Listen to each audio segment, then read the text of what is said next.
बंदर ठंडे पानी में खड़ा हो जाता है और सर्दी से कांप रहा होता है। फिर रात हो जाती है। बंदर वहीं पानी में खड़ा रहता है और उसके सामने दूर आग जल रही होती है।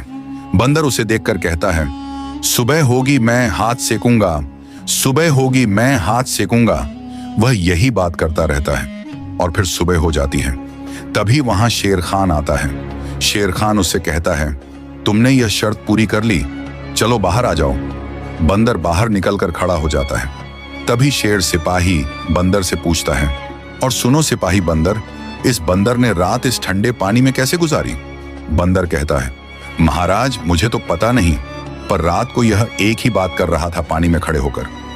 तभी शेर कहता है, कौन सी बात? सिपाही बंदर कहता है, महाराज इस खड्डे से दूर एक आग जल रही थी। यह बंदर मुंह से कह रहा था कि मैं सुबह वहां जाकर हाथ सेकूंगा। यही बात कर रहा था और इसी बात को करते करते इसने रात पूरी कर ली।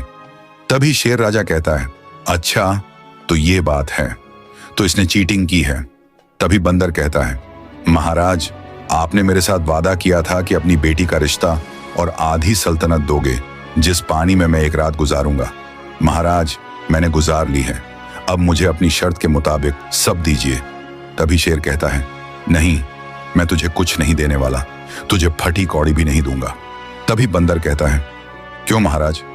तभी शेर कहता है, नहीं, तूने सारी रात चीटिंग की, तूने आग का सहारा लिया है, इसलिए मैं तुझे ना अपनी बेटी का रिश्ता दूंगा और ना आधी सल्तनत।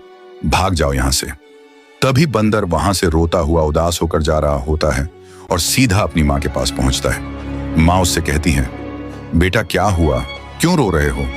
तभी बंदर कहता है, मां उस शेर ने मुझे सारी रात ठंडे पानी में रखा और अपने वादे से मुकर गया। तभी बंदरियां कहती हैं, बेटा तुझे मैंने बताया ही था कि ये राजा लोग धोखेबाज होते हैं, मैंने तुझे पहले ही कहा था। आगे क्या हुआ देखने के लिए कमेंट करो।